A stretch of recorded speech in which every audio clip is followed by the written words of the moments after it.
بنای خدای بخشنده مهربان بینرانی عزیز و خۆشەویستی ڕچەی زانایان السلام علیکم ورحمة الله وبركاته. خۆشحاڵ و شادومانین کە لە بەشی دووەمی بەرنامەی ڕچە لە خزمەتی زانای گەورەی کورد ڕێزار جەنابی مامۆستا مەلا ئیبراهیمی بێراوەی لە خزمەتیەوەی عزیز و خۆشەویستە بەردەوام لە کۆتایی بەش یەکەمی بەرنامەی ڕچە ئاماژەمان بۆوە کرد کە لە چاوەڕوانی بتانهێڵینەوە لەبەرەوەی سەربردە و پلە و پێگە و خزمەت و پایەی بەرزی زانستی مامۆستای مەرحوم لەوە زیاتر هەڵەگرێک کە ئێمە ئیکتفاکەین بە بەرنامەیەک لە خزمەتی ئەو کەڵە پیاوە. بۆیە لەگەڵمان من تا کۆتایی ئەڵقەی ئەمجارەی بەرنامە بۆی زیاتر ئاشنای سەربردە و پلە و پێگە و خزمەتی زانایی گەورەی کورد ڕێزار جەنابی مامۆستا مەلا ئیبراهیمی بێراوەی بێت. لەگەڵمان بن.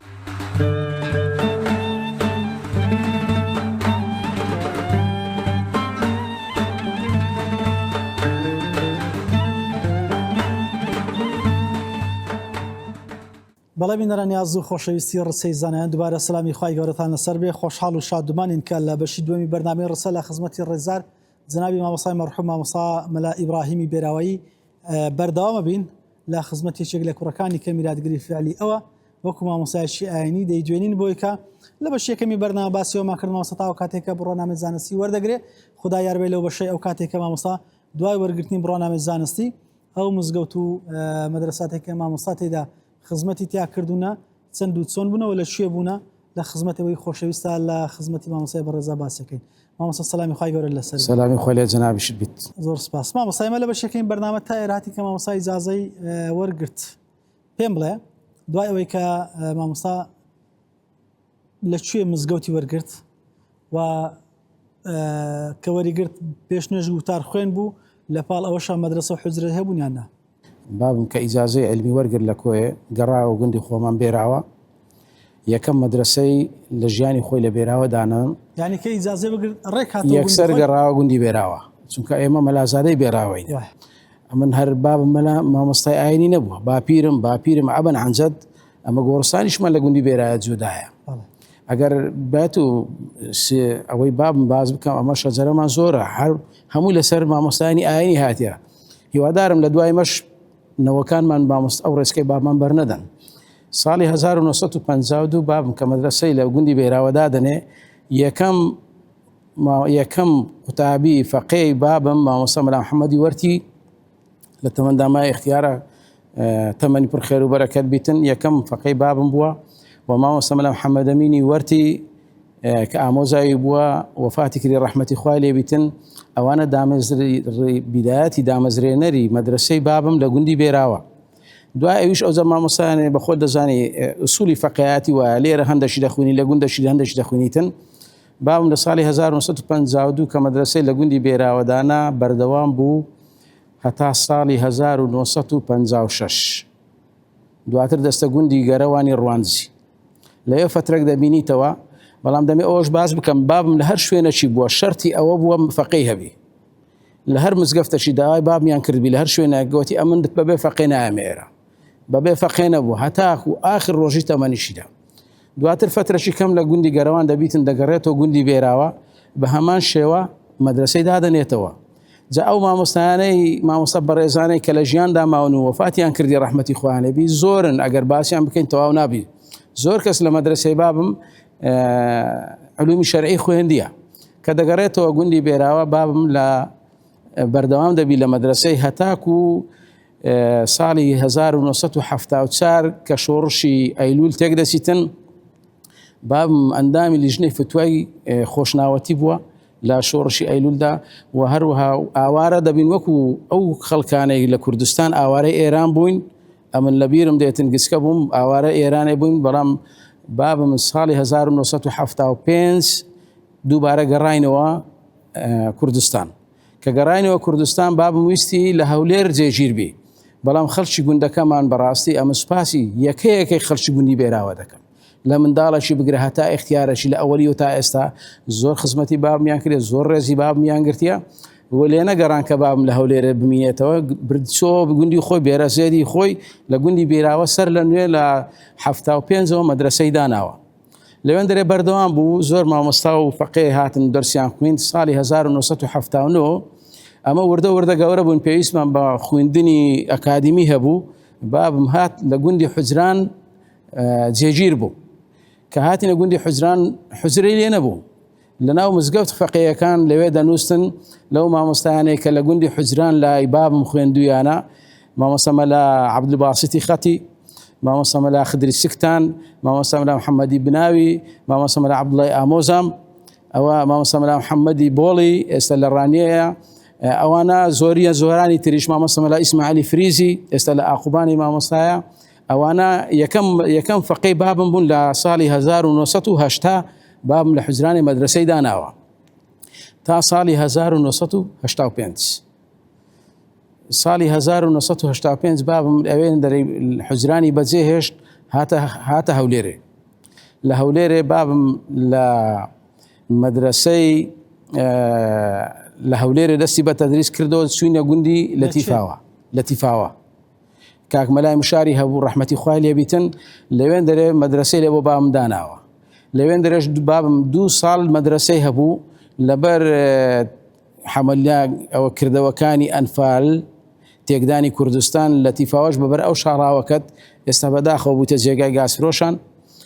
لەوێن دەرێ بابم 2 ساڵ مەدرسەی هەبوو کۆمەڵە فەقەیەکیش لەوێن دەرێ هەبوون لەو فەقەیانێک کە ئاماژە پێ بکەم لە مەدرسەی بابم لە تیفاوە مامۆستا مەلا جەلالی تارینان ڕەحمەتی خوا لێبی 2 ساڵە وەفاتی کردیە مامۆستا مەلا عەلی ماوانی مامۆستا مەلا عەبدوڵای وەرتی مامۆستا عەبدجەباری گەرەوان مامۆستا ئەوبەکری بێراوێ مامۆستا مەلا تۆفیقی بێراوێ ئەوانە کۆمەڵە فەقەیەک بوون لەکن بام دەیان خوێند دواتر لە تیفاوە بەبەر شاڵاوی ئەنفال کە تو تێکچوو بابم گواسترایەوە گوندی کۆمەلگای بەحرکە ناو مزوریەکان لێرەوە ڕێز و خۆشەویستیم بۆ مزوریەکانی کۆمەلگای بەحرکە هەیە زۆر ڕێزی مەیان کرد زۆر خزمەتی مەیان کرد و لەوێش بە هەمان شێوە بابم مەدرسەی داناوە پۆڵک فەقەی لەوێن دەرێش خوێندنیان بەردەوام کرد هەر لەو فەقەیانەی کە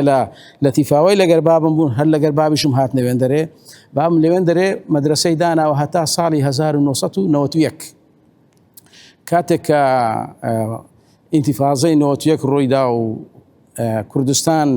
ڕێزکەشی دیگرت و ئەو وڵاتی ئێستا ئێمە تێیدانە کوردستانی لێ دروست بوو خاوەن خانیەکەی ئێمە پیاوەکی مزوری بوو زۆر چاکەی لەسەر ئێمە خانی دا ئێمە بە بابمی ڕاگەیان گوتی ئەگەر گەڕامەوە خانیەکەم بدەوە مامۆستا ئەگەر نەگەڕامەوە چۆ ئێرانە ئەو ینی پراگەندە بوو دەربەدەر بوو و ئەگەر هاتمەوەش خانیەکەم بدەوە سپاس دەکەم لە 91 کابرا گەڕاوە خانیەکەماندا بابم ئەو جارەی هاتە پیرزینی لە کۆمەلگای پیرزینی جێگیر بوو لە ساڵی 1991 و لەوێ دەهاتە هەولێرێ لە مزگەفتی شێخ عومەر بالیسانی دەرسی دەگۆتەوە لە شێخ عومەر بالیسانی ئەو کاتە لە ژیانداما بوو و شێخ عەبدولباسیت بوو لەوێن دەرێ بوو کۆمەڵە فەقەیەکی تریش لەوێن دەرێ بابم لەوێ درێژەی بەوانە وتنەوەدا لە دواتر لە مزگەوتی شێخ ئەحمەدی خەیلانی وانەی دەگۆتەوە لەگەر شێخ ئەحمەدی خەیلانی هەزار ڕەحمەتی لێبی دۆستایەتی و برادەرایەتیەکی زۆر تەبایان هەبوو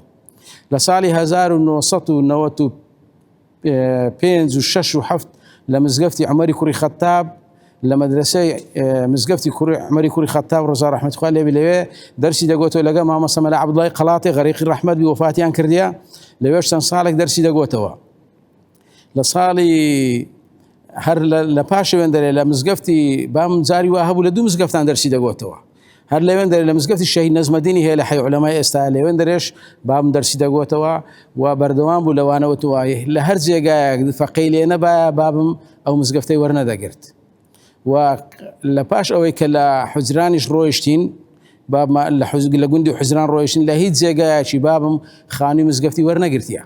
ئەمە لە خانی مزگەفتیدا نەبووینە بابم ژیانی لە بۆ ئێمە دابین کردیە بەخۆی بێپارە بایە بەس لێ نەدەگەڕا ئێمە ژیانمان لە ناخۆشی دابیتن دواتریش بابم هەست لە مزگەفتی عومەری کوڕی خەتاب و مزگەفتی شەهید نەزمەدینی چووە مزگەفتی قەڵاتێ مزگەفتی شافعی کە مزگەفتی ڕەشاد مفتی پێدەگۆترێش لەوێن دەرێ بەردەوام فەقەی هەبوون هەتاکو دووە هەناسەکانی ژیانی ڕۆژی پێنجشەممەی 11 چاری 2002 شەوەکەی بابم ئەو ڕۆژی پێنجشەم بوو بابم 9 دەرسی گوت بۆوە بە فەقەیەکان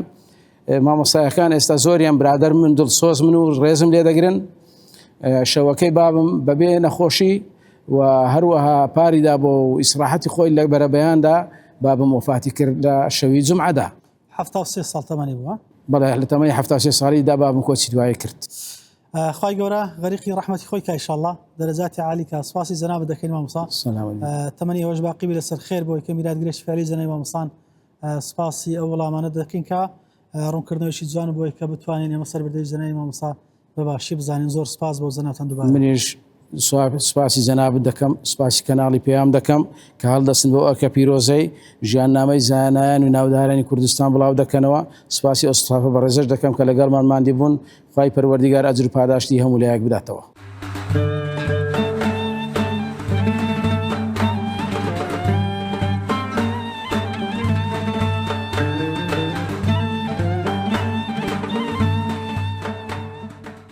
مامۆستا ئیبراهیم بەنسبەتی تەدریس لەگەڵ فەقییان چ فەقیەک زۆر مامۆستای ماندی کردبە یان ئەوە بە عاجزی کردبە لە هەندێک شتی دیکەش مامۆستا ئیبراهیم گرنگی زۆر پێ دەدا. فەقیه ئیهمال نەدەکرد. تێگەی فەقیه ئیهمال نەدەکرد. زۆر جارانە من لەسەر دەرسەیە کە نەدەڕۆیشتم دێگوت و تێگەیشتی عەبڵا بە قەسی ئەزیەتم دەدێت. مامۆستا من لە بۆ بەرەی نهاتیم هەر بەرەی بخوێنم. تێگەی ئەگەر دەستی تێنەکەم بەجێی نایێرم. ئەوە زەمامۆستا ئیبراهیم هەتا لە بێراوی بوو ئەوە تەدریسی بوو. دوای ڕۆیش هاتە حوجرانی گردەسار و حوجران کەزی عەلا مامۆستا تەحسین لێیە. لەوێ یەکەم مەدرسە مامۆستا ئیبراهیمی بوو. یەک شتیش لۆ مامۆستا تەحسینی بەجێ هێشت لەوێ. مامۆستا ئیبراهیم کە لە حوجرێ نەدەماوە. تێگەی جارەوە بوو وەختی جەماعەتێ باگەدرا دێگو فەقینەوەی جەماعەتێ بکەرە و دەڕۆی بەجێ دەهێشتین. لێ هاری بووی مامۆستا مەلا تەحسینی شەرعان هەر لەسەر ئەو نەسەقەی مامۆستایە ئەو نەمەتەی دەڕوا کە خەرکە کەس لێ ڕاهاتێ لە مامۆستا ئیبراهیم چۆن لێ ڕادمە مەلا تەحسین شا لێ ڕاهاتینە. مامۆستا تەحسین مامۆستا ئیبراهیم بەردی بناغەی زۆر جوانیان لۆتودانا خەرکە لێ ڕاهاتێک لێی و لۆمەت ناکات لە مامۆستا ئیبراهیمیش نەیان دەکرد. ئەو جارەکانە لەوێش کە ڕۆی هاتە هەولێر لە لەتیفاوەی بوو لە کن کاک مەلای مشاری لەوێش فەقیه هەبوون. دوایە کە گوندەکان و ئەنفاڵەکان دەست پێ کرد ڕۆیش چۆ بە هەرکەمە جەماعی بارزانیان لەوێ مەدرسەی هەبوو. دوایش لەوێ ڕۆیش هاتەوە پیرزینی داهاتە هەولێر لە مزگەوتی قەراتێ دەرسی دەگوت، لە مزگەوت شێخ عومەری بالیسانی دەرسی دەگوت، لە مزگەوتی عومەری خەتاب دەرسی دەگوتەوە. مامۆستا ئیبراهیم قەت بەبێ تەدریس ڕانەوەستایە. تێگەی زیاتر لە نیو سەدا مامۆستا ئیبراهیم تەدریسی کردیە. لە مەلا بەناوبانگەکانیش زۆربەی مەلایەکانی کە لە هەولێر لە ئاوڕۆ هەموو مزگەوتیان هەیە فەقییان هەنە بوونەتە مجلیس. فەقی مامۆستا ئیبراهیم بووینە. مامۆستا ئەحمەدی وەرکێک بوو لە فەقیەکانی. مەلا محەممەد ئەمینی ئامۆزای بەڕەحمەت بیکە لە بەسیفی مرد وفاتی کردیا. ئەو فەقیه بوو. مەلا خالجی مەلەکان لە دیانەی بوو فەقیه بوو. چەندان فەقیه دیکانە هەبووە. مەلا تاهیری گەرۆوان دیکانە مەلایە دەشتێ زۆر لە مامۆستا ئیبراهیم بووینە. مامۆستا عوسمانی، مامۆستا محەممەدی شەقراوە، ئیبراهیم مەلا حەسەنی کە مامۆستای مەعهەدی ئیسلامی بوو تێگەی لە بێراوێ دەبی. ئەو جار یەک لە شتە خۆشەکانی هەندێک فەقیه دەشتێ دێنە بێراوەی دەڕێن ئەمە هاوینان وەکو کوێستانێ دێنە کوێستانی ئێرە خۆشە و زۆر لە خوێنێ ناێن و زستاناش دەچینەوە خوارێ. مامۆستا محەممەدی شەقراوەش وەکو عەشیرەتگەری تەعەسسوب دەیگری دەرێ ئەو فەقییانە لە بۆ خواردنە دێنە ئێرە و داتە بەرسە لە مامۆستا محەممەد یەک لەمە لە چاکان بوو. دوای فەقییانە خۆڕاناگرن لەبەر مامۆستا محەممەدی دەڕۆن دێنە توتمێکرد مامۆستا مەلا ئەحمەدی لەوێ جێی دەگرن. مامۆستا محەممەد دەرێتە مامۆستا مەلا ئیبراهیمی مامۆستا هەفتەکم ئیزن دەدەسمە توتمەی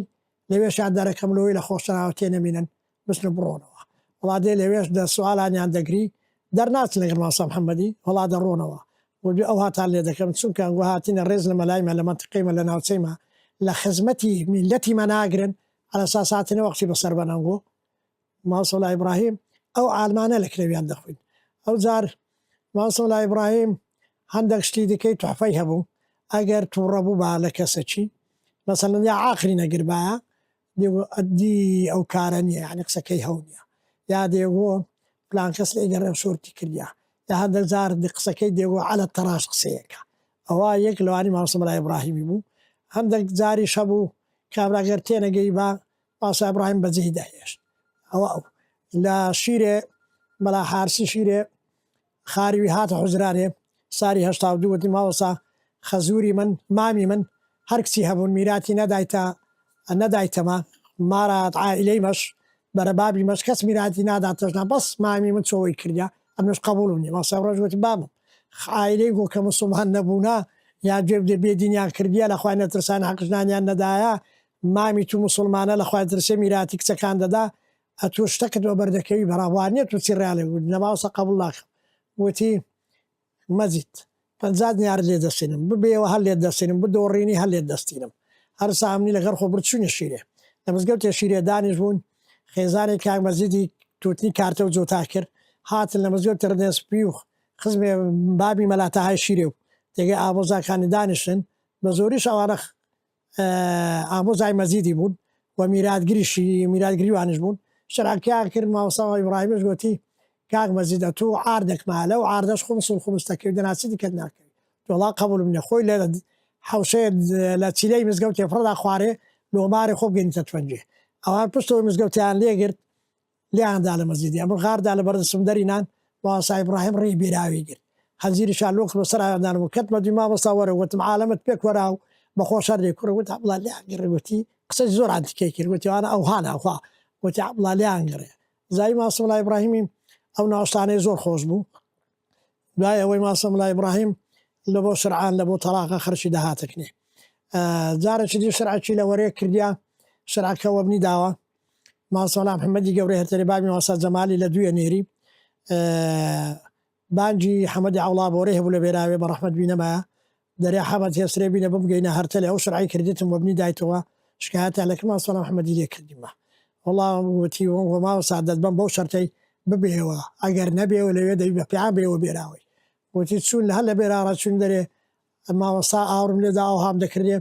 ماوەسای لەسەر پشتی سەر ئەوها دەکرا وهای دەکرد لە بەرخۆدا بناقەشەیە کرد و شەڕی دەکرد شەوێت چوی لە مارەیە عازی حەسەنەکی لەوێ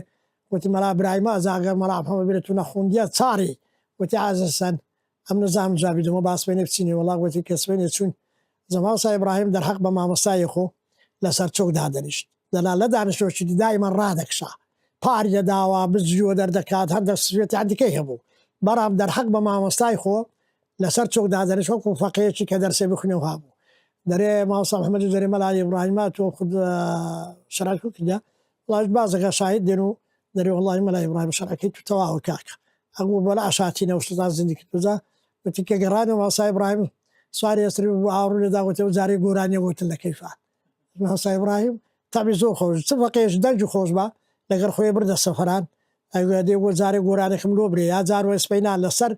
بانی حزرێ لەسەر کەپێکە ئاودەستە لێ بوو ساباتیان لەسەر کرد لێداش دێگۆ حتا گۆرانێکم لۆ نەرەی دەرسێت پێنارێم ماوەسا ئیبراهیم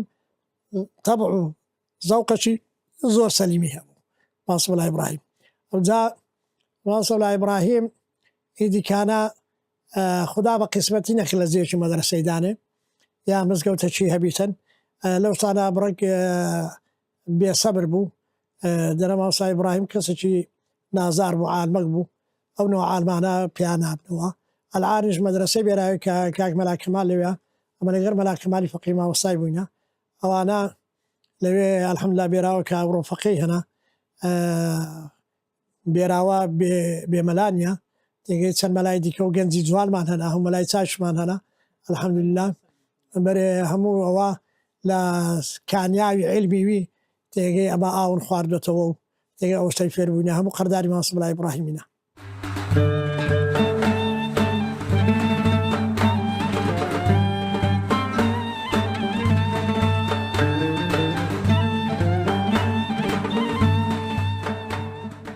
مامۆستا ئەو کاتێکەوە دەرسان لە دەخوێن چوە خت دەهاتە چێن دەردەسەکانتان کەینێ بوو کوو بوو بەخوای جارێ حجرۆکەشێ بوو خان لەولایە ماری لێرە بوو مامۆستا ماری بەرێ ماریەوە تەقریبەن خانەکە لە پاش ئەو خانەی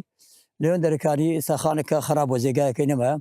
حجرۆکەشی هەبوو هەموو جارێ ئەسوون لێوێن دەرەکانی دەرسمان لە ماری مامۆستا بەرێ ئەسوێن سۆبەکمان سۆبەکی دارانماندا ئەنا و دەستمان بە دەرس ئەگوتەوە لە سبەینان لە دیار سۆبەی داری دەرسەکانتان دەخێن جەوەکانتان خۆش بوو ماشەڵڵا جەوەکە خۆش بوو قسەی خۆشمان لەبەوە کردووە الحاس و دەربارەی کالۆ نوێژەی داتنەوە مزگەوتەوە زەمعاتمان سبەینان مامۆستا عەفو تێنەگەیشتم سبەینان زوو دەرسەکانتان سبەینان تەقریبەن نانی شتێکامان نەخوارد دەستمان پێکرد چەند تەڵەبە بوون ئەنگۆ مامۆستا زمانی تو تقریبا دە 15 کە بووین دە 15 ناومان وەفکردنی بەڕاستی مامۆستا لێرە دەمانەوە دە 15 تەڵەبەیە ئەوەی غەیری ئێرە بوو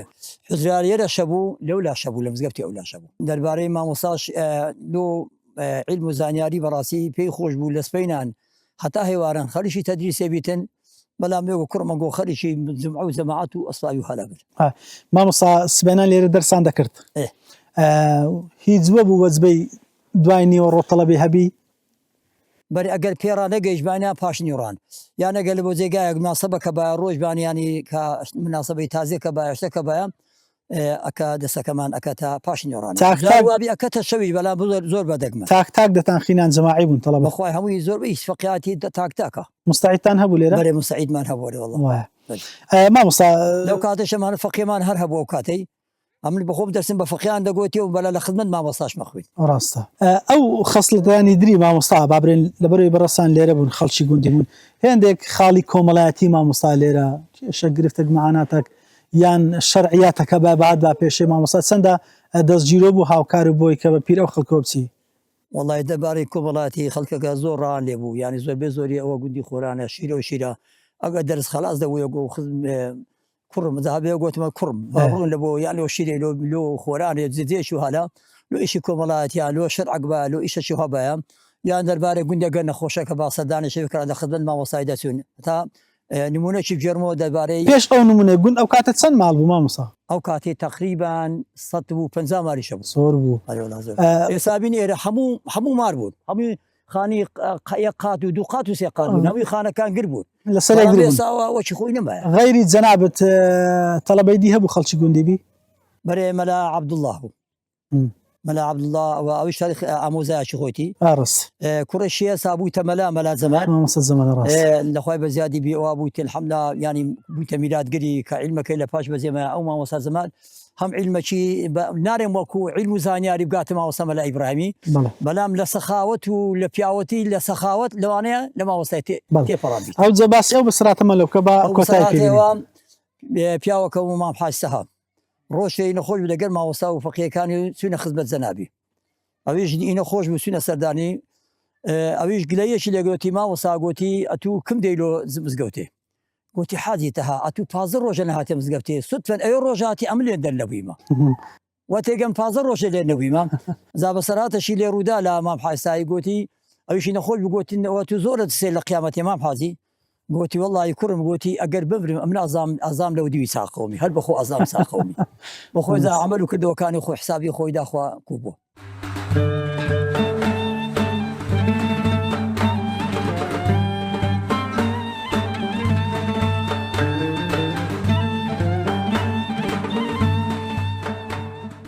ئەمن کە مامۆستا ڕەحمەتی لێوی ئەمن علمی نەحوم لەکن خوێندە زامی مەلا زامی کتێبە شتوندە لە نەحوی لەکنەوم یعنی زۆربەی کتێبەکەم لەکنەوی خوێندیا ئەلفیە ئیبنی مالیکی ئەو بەخۆ دەنێ 1000 شاعرە نەحوە زۆر توندا عەبدوڵڵا یەزدیکە منتیقا ئەو دوو کتێبانەشم هەموو لەکنەوی نەخوێندێ بەرام تقریبن لە نیوە زێرت هەردوو لەکندن ئەو مامۆستایان خوێندێەوە مامۆستا زۆر زیرەک بوو یعنی لە سبەی نێ ئەگەر دانیش بە تا هێوارە تەدریستی کرد بە هیچ لە عاجز نابوو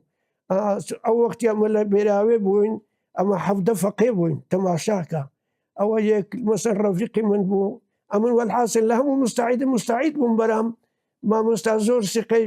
بە خزمەتی بە منە بوو مەدرسەکەی تەسمیلی من کرد بە لە شەکل و چاو پەیداکردن و تەوزعکردن لۆ تەلەبات تا لەخۆ مەسەرە 17 کەس بزانە 17 هەر کەس هەرێکی 2 ساو سێ ساوی خواستن گرمەتە شەکران پێدەخوات و ئەویشی نێخواتم فەقەیەکمان هەبوو ناوی منازرا خەرچی دەربەدی سیانان بوو نێزانی دیشتەمەی بخواتەوەشی خۆشناون لە دوور بە دووریە گۆتە من یار شەکرەکەی من لۆ من مەرێ لۆم لە ناو پیارەی کارشینم بدەنەوە من دەستمە دەریم زار بەزار هەبووزگم پێزۆتا ئەمە گۆتە چاچەکە کاکە چاشی دیوتێ فەقیرێ با ئەمە سێ چیان خۆینەوە بە چاشی یعنی کفایەت ناکە ئەو زامامۆستا ئەو هەبووە من ئەو علمم لەکنەوەی کردیەوە خوێندێ و ئیسیفادەم لێ کردیەوە و ئەمیش بە خەرکم گوتێ خەرشی ئیسیفادە لێ من کردیا هەروەهایە ئەو مەرحەلەی وەختی خۆی فەقێ هەبوو ئەوی گستکە سوختە بوو ئەوی دی مستعید بوو یعنی ئیستیعدادی هەیە بیتە مەلا بەلا مستعید مەکرد ئەوی دیش مامۆستا بوو یعنی سێ مەرحەلە بوو لە مەرحەبەی سوختەتی ئەستۆ مستعید لە مستعیدش تەواوە کرد ئەو کە تەواویە کرد ئیجازەکی علمی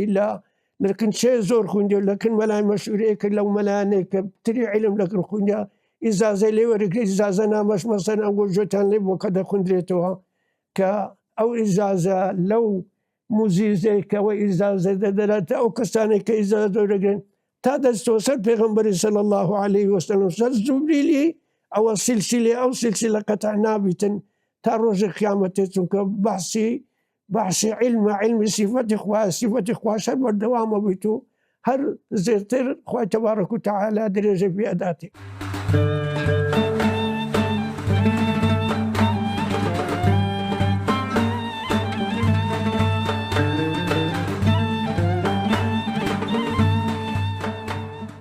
ئەو هاوینانەیە کە دەهات بۆ من لە مەسیف دەماوە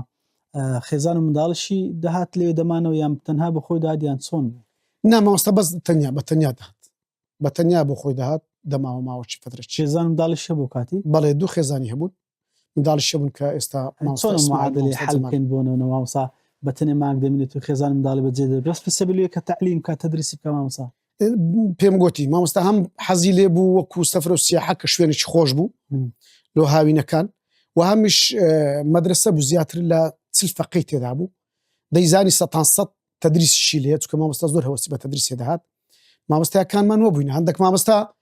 لە قەدیم هەر ژنیان نەهینەیە یعنی هاوسەرگیریان نەکردیا لە بەخاتری علم ئەوەی کە هاوسەرگیریشی کردیا علمی لا مهمتر و گرنگتر بووە لە هاوسەرەکان و لە ئەولاد و مندارەکانی یعنی هەتا بنمونە بەشێک لە ئینحرافی کوڕی هەندێک مامۆستایان دەگەر ئەو پەرڕێزم لەبەر ئەوەی وەکە مامۆستایەکان زیاتر ئیهتیمامیان بە خارجی بە دەرسی فەقێ و بە حوجرەی دەیە ئاگیان لە ماڵ و منداڵەکانی خۆیان نمایە بەشەشیان بەشەشیان دەڵێن لەبەرەوەی مەسەڵەن هەندێک لە کوڕی مامۆستایەکان مەسەڵەن بووینە شوعی بووینە فکری چەپیان وەگرتیان لەبەر ئەو خاڵەی بووە دەزانی ئەو قسەی وەڵامەکی چۆن دەرێ زۆر گەورە بوو لە بۆیم کە زۆر زالمێشکم لە خزمەتی مامۆسانە کە پرسیارم دەکرد باشە مامۆسای گەورانە غێر کوڕەکانیان کەمابی دەدوێنم کەمیان وایە بۆ منە سرچ مەلایەتیان گرتبیانەوە تا لە هوەر و لەشتدی کە تێکەڵن لەوانەیە لە منهەجی شەرع لەوانەیە زۆر تێکگیر نەکە ینی وەڵامەکەی هەر ئەوەیە کە بەڕێستان فەرمووتان بەڵێ مامۆستای مەرحوم ڕەحمەتی خوای لێبی ئەو زانستانی زیاتر لێ قوندە بۆ کامە بوو زیاتر والله هەموو منهەجەکە بوو منهەجی فەقیهاتی بە تێکرا بوو ینی هەموو عیلمەکانی دەزانین هەموو عیلمەکانی دەگوت و عیلمەکانی منهەجی فەقیهاتی مەسەڵەن وەکو نەحو صرف بەلاغە منطیق أصول الفقه أو جا علم كلام يعني همو علمەکانی دەگوتوە بەڵام مامۆستا ناوی دەرکرد بوو بەوەی کەوا لە علمی منطیق و کەلام زۆر وشار و ئاگادار بوو بەوەی ناوی دەرکرد بوو چونکە عیلمەکانی کە تقریبا زۆر بێ مامۆستا لێ ئاشنا بوون دەیانزانی بەڵام چینە علمی کەلام و منطیق هەموو مامۆستا وەکو پێویست نەتوان بستە ناو قوڵای ئەو علمانە بەس مامۆستا دەیتوانی بستە ناو قوڵای ئەو علمانە و ئەگەر چ بە پرسیار بتێکرد با و چ بە دەرس لە خزمەتی خوێندرا بە ئینسان زۆر باشی لێ حاڵی دەبوو لێ تێدەگەیشت مامۆستا شکر بەڕێسان حوزرەتان ئاوادانە هەر پرسیارێکی ئەوە بکەم ئەو زانستانەی یان ئەو بابرین ئاستە بەرزێکە لە پێشێ هەبوو لە حوزر و لە خزمەت مامۆستایە بەڕێزەکان دەخوێنرا لەگەڵ ئێستا فەرقی هەیە یان ئەو کاتێکە مامۆستا ئیجازەی وەردەگرت ئەو ئاستەی ئەو لەگەڵ ئەو ئاستەی ئێستا کە مامۆستایەک ئیجازە وەردەگرێت جیاوازیان هەیە بەداخەوە ئێستا هەر زانست و زانیاری بە ئەم دابەزیە بە خۆتان دەزانن ئەو جا حوزرەش دوورنیە و بەرینە لەو دابەزینە ئاستی حوزرێش هەر تقریبا وەکو پێویستنیە دابەزیە حتما مامۆستایانی قەدیم بەس لە حوزریان دەخویند و بەس خوێنی حوزریان دەکرد ئەو جا خوێندنەکی زۆر سەرکەوتوو و زۆر بەڕێکوپێکی دەیانتوانی منهەجەکەی تەواو بکەن و وەربگرن و بتوان نەشریکەن و بڵاویش بکەنەوە منهەجیش کەم بۆ مامۆسایان هەر توانایەکە کەم بووە بەڵام بە ئێستا دێنە سەرەوەش بەڵام بەداخەوە فەقی ئەو ڕۆم چینە لە ئاکادمیش دەخوێنی مەسەلەن خەریزی کولیە یان هەتا مەسەلەن ماستەر دکتۆرای هەیە بەڵام ئەتوانم بڵێم هێشتا وەکو ئاستی مەلاشە هێشتا وەکو ئاستی مامۆستایەکی قەدیم نییە کە بەس تەنیا لە حوزری خوێندیە یعنی ئێستا مەسەلەن مامۆستا لە حوزری خوێندیە و مەنهەجی حوزرێشی خوێندیە ماستەر و دکتۆراشی هێشتا پێویستی بەوێت چەند ساڵێک بیستە خزمەتی مامۆستایەکی قەدیم لەو مامۆستایانی وەکو مامۆستا مەلای ئیبراهیمی لە خزمەتی چۆک بدا و بخوێنی خۆفێری ئەو علم و زانستانە بکات بەداخەوە یعنی ئاستەکە دابەزیە مەسەلەی ئیجازەش مامۆستایانی قەدیم مەبەستیان لە حوزرە و فەقیان ئیجازەدان نەبوو مەبەستیان بەخشینی علم بوو فێرکردنی علم بوو فەقیەکانیش مەبەستیان وەرگرتنی ئیزازە نەبوو زیاتر مەبەستیان وەرگرتنی عیلم بوو چکە مەلای زۆر ساکمان هەبووە ئیزازەی وەرنەگرت چکە زیاتر مەبەستیان عیلم بوو مەبەستیان ئیزازەنەوە بەڵام بەداخەوە ئەوڕۆ دەبینین هەندێک لە مامۆستایان دەگەر ئەو پەری ڕێزم کە حوجریان هەیە و دەرسێ دەڵێنەوە یەک لە مەبەستە هەرە مهمەکانیان ئیزازەدانە بەداخەوە و ئەو فەقیانەی کەوا دەشخوێنن مەبەستیان خوێندنەکە و حاصلکردنی علومەکانی عقلی و نەقلی نییە ئەوەندەی کە مەبەستیان ئیزازەیە و خۆ دەربخەن ناو خەڵکیکە ئەمن مجازم و ئیزازەمێ ئەوەش بەداخەوە بەڕاستی کارێکی خراپە ئەوە وای کردێک کە ئاستی علمی حوجرەش دابەزی ئەگەنا حوجرە و مزگەوت سەرچاوەی معریفە و زانست بووینە قەدیم ئێستاش پێم وایە ئێستاش وحید لە بۆ زانستی تەواو هەر حوجرە مزگەوتە لە بۆ زانستی تەواو دواوتەی مامۆستا تەحسینی بەڕێز سەبارەت بە مامۆستای مەرحوم والله زە مامۆستای مەرحوم ڕەحمەتی خودای لێبی مامۆستا لە ڕووی عیلمەوە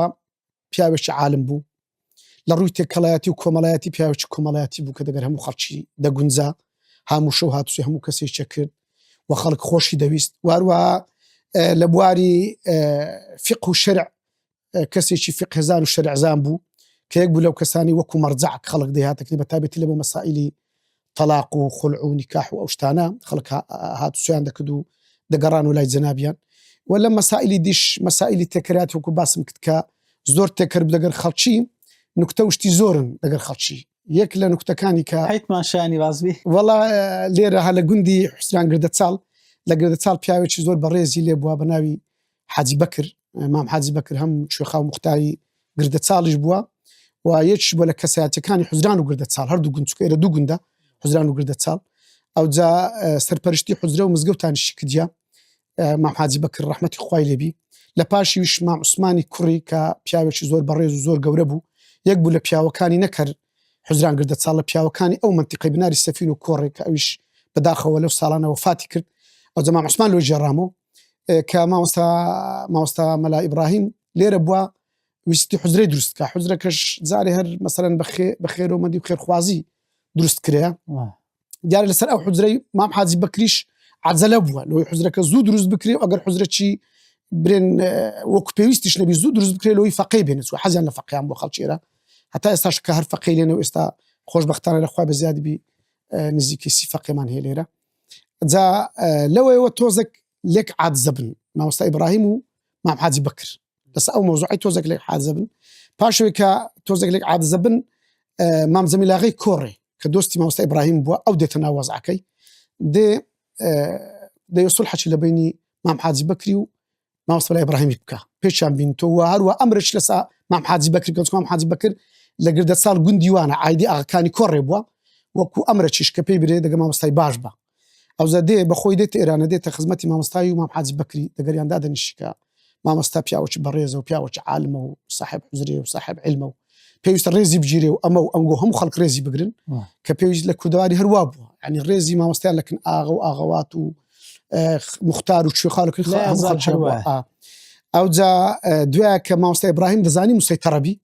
دەزانی موسەیتەڕە بەسەر حاجی بەکری و مام حاجی بەکر لە بەرامبەری مامۆستای و لە بەرامبەری مام زەمیلاغەی کۆڕێ قسەی نییە مامۆستا ئیبراهیم لە ئاخری دەرێ حاجی بەکریش پیاوەکی زۆر چاک بووە بەس ئەمن بە خزمەتی نەگەیشتیمە بە دیتن بەس دەرێن پیاوەکی زۆر جوان نەبووە گەنا پیاوەکی سەخی تەبیعات زۆر سەخی بووە پیاوەکی یعنی بە معنای کەلیمە شوێخا بووە بە معنای کەلیمە مختار بووە ئەو جا ئەویش دەرێ پیاوەش کچکۆکە بووە دەرێ حاجی بەکر ئەتوو ئەدیسۆنی لێت فێرە کارەبا بم ئەرەستۆنی لێت فێرە فەرسەفە بم نازانم ئیمامی رازینی لێت فێرە چ عیلمە بم ئەتوو ئەگەر شتێکی نەدێ من و ئەگەر خزمەتی من نەکەم لەتوم لۆ چییە ئەتوم ناوێ کە مامۆستا موسەیتەڕەبی حاجی بەکریش دەرێ بەرێ مامۆستا بەرێ بەسەر چاوە یعنی لە خزمەتت دامە ئەوزێک بەرە لە نکتەکانی مامۆستای دەگەر مام حاجی بەکر ڕەحمەتی خوای لە هەموو لایەکی یا ڕەبی یعنی خەڵک زۆر بەڕێز و بەرامبەر بە مامۆستایان بە تایبەتی مامۆستا مەلا ئیبراهیم جێگای خۆی کردیتۆ لە ناو دڵی هەموو خەڵکی مختار و ئاغا و ڕدێن سپی و کوێخا و ئەو جە خەڵکی دی و خەڵک خۆشیان ویستە بەعام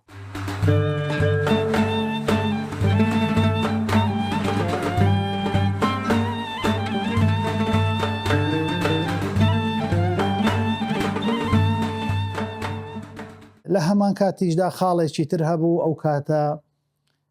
سەردەمی ئەنفالەکان بوو با بڵێن عەفو سەردەمی شەڕ بوو شەڕی پێشمەرگە و حکوومەتی عێراقی و گوندەکانی کوردستان فشاری زۆر گەورەیان لەسەر هەبوو ئەوانە حجرەکەی ئەو کاتە بووە مرکزێک کە شەوانە پێشمەرگەکان لە دەشتی هەولێر دەهاتن بۆ لای هەندێک فەقەی لێبوو بە تایبەتی پەیوەندیان هەبوو لەگەڵیاندا ئەوانە لە ئێمە گەورەتر بوون پێیان دەگوترا مستعید شەوانە پێشمەرگەکان دەهاتن لە حجرەکەی مزگەوتی حاجی ئیبراهیمی لە لەتیفاوە کتێبیانە هێنا بۆ فەقێکان بخوێننەوە ئەوانە لەوانە کتێبەکانی مام هەژار و تاریک و ڕوونی هێمن و ئەوانەیان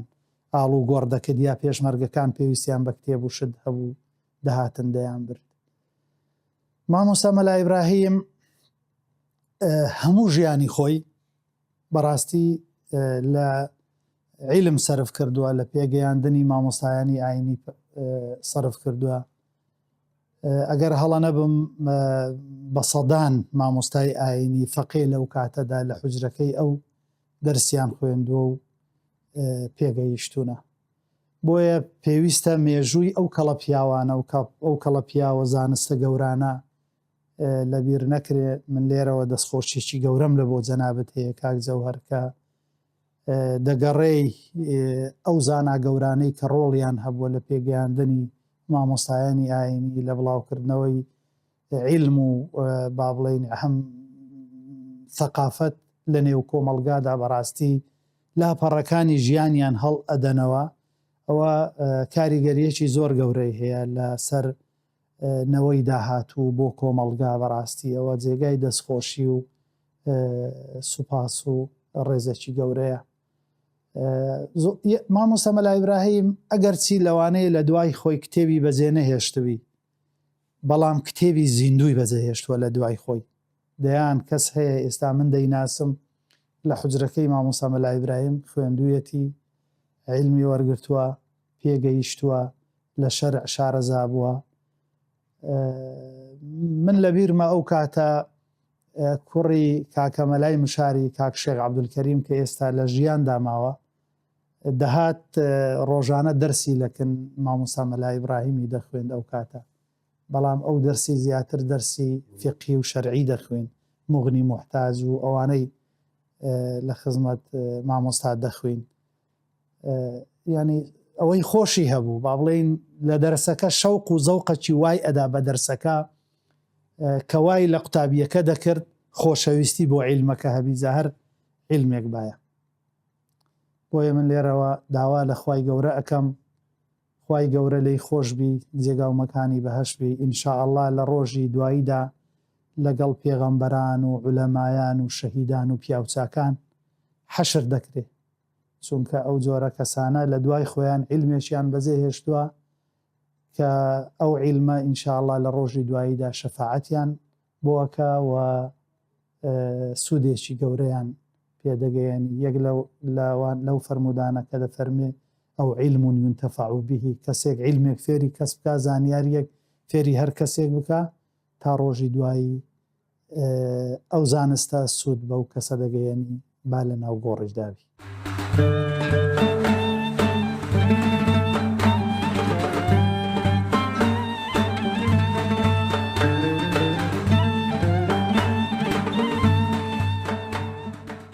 صفتي تواضع هو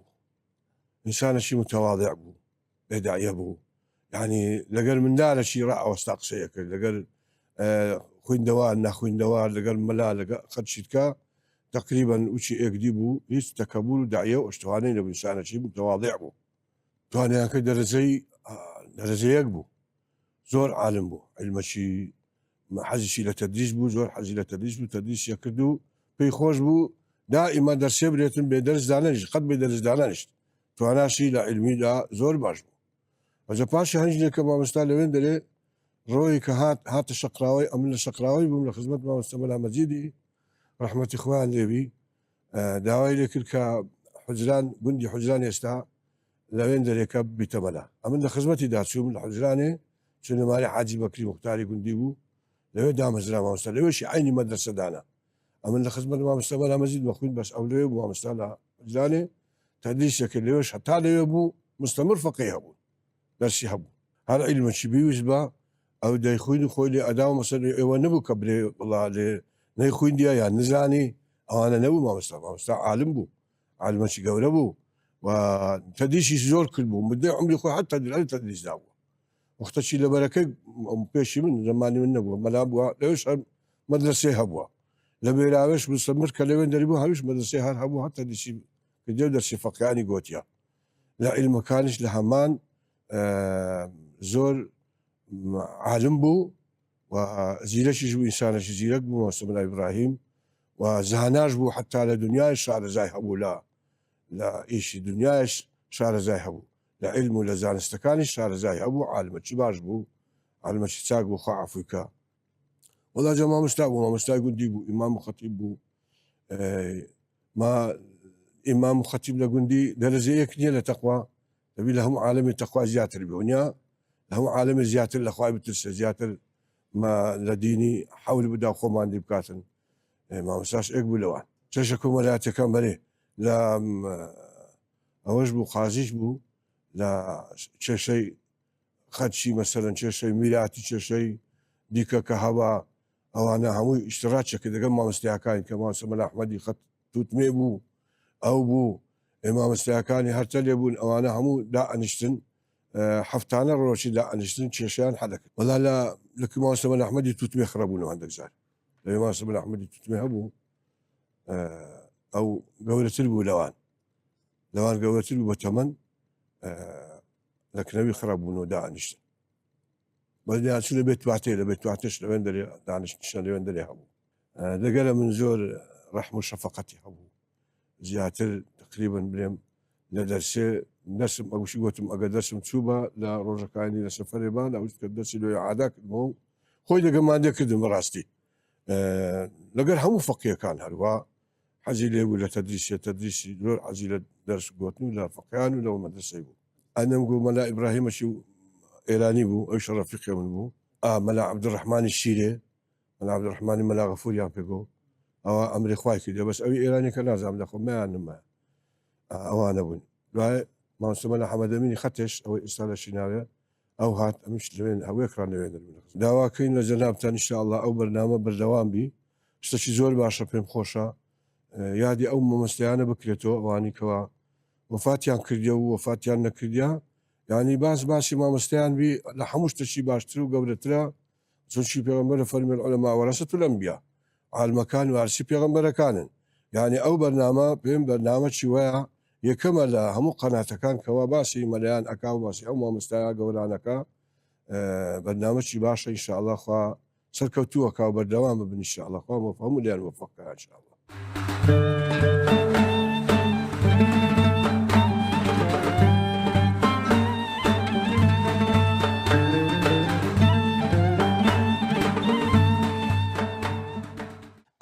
لەسەر بردەی ژیانی مامۆستای مەرحوم چت لە بیرمایە وەکو کەسایەتی ئەو ئەخلاقیاتی مامۆستای هەری خودی مامۆستای زال کێشەک نییە وەکو چێ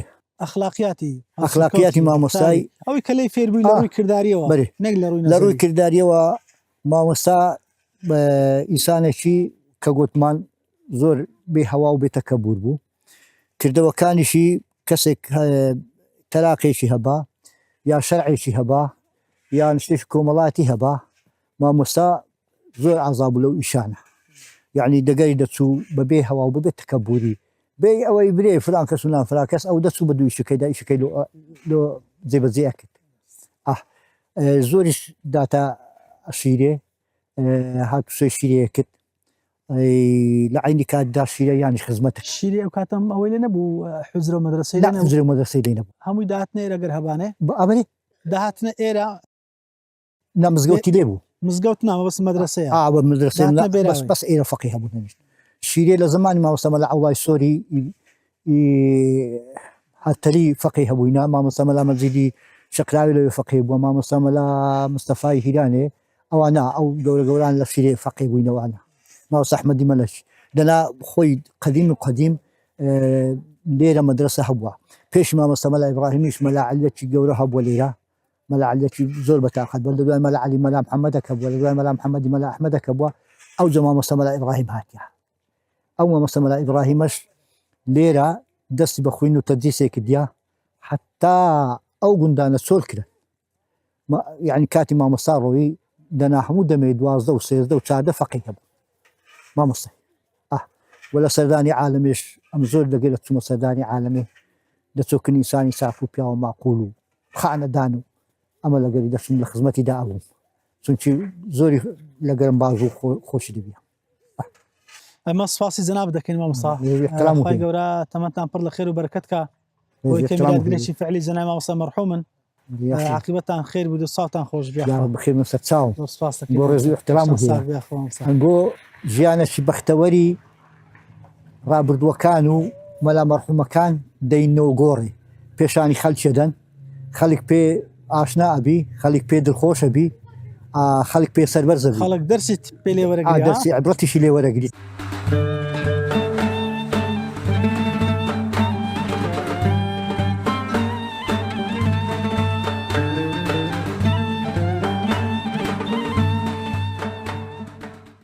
شاعیر دەڵێ ئێوارەی ژین بەسەردا هات ناچاری بازار هەڵبگری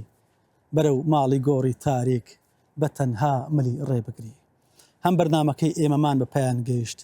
هەمیش تەمەنی هەرێکێک لێمە وەکو مامۆستا ئاسا دەبێ خۆری ئاوا بێ بەڵام ئەوەی کە زۆر پێویست و گرینگە بۆ ئەو گۆڕە تەسک و تەنگ و تاریکە بریتێ لە بیر و باوەڕێکی چەسپا و دڵێکی سەلیم لەگەڵ کردەوە گەلێکی باش ئەوەی مامۆستا لەگەڵ خۆی بردی باشترینی کردەوەکان علم و معریفەت هەم کۆکردنەوە هەمیش بەخشینی بوو ئەوە گەنجینێکی زۆری مامۆستایە بۆ ئەو ڕۆژەی کە پێی گەیشت و لە ڕۆژی مەحشەرش بە فریایەکەوێ هەم لە ئەو خێرە نەبراوانەی کە مامۆستا گەلێکی زۆر لەسەر دەستی زەنای مامۆستا پێگەیشتن و تێگەیشتن جا لە میحراب یا لەسەر مینبەر خزمەتکەن یان لە مەدرسە شەرعیەکان کەشکور مامۆستا و جاغی شوێرنی و مامۆستایەکی زۆر لە خزمەتی ئەوە پێگەیشتون مامۆستای مەرحوم لە ساڵی 1929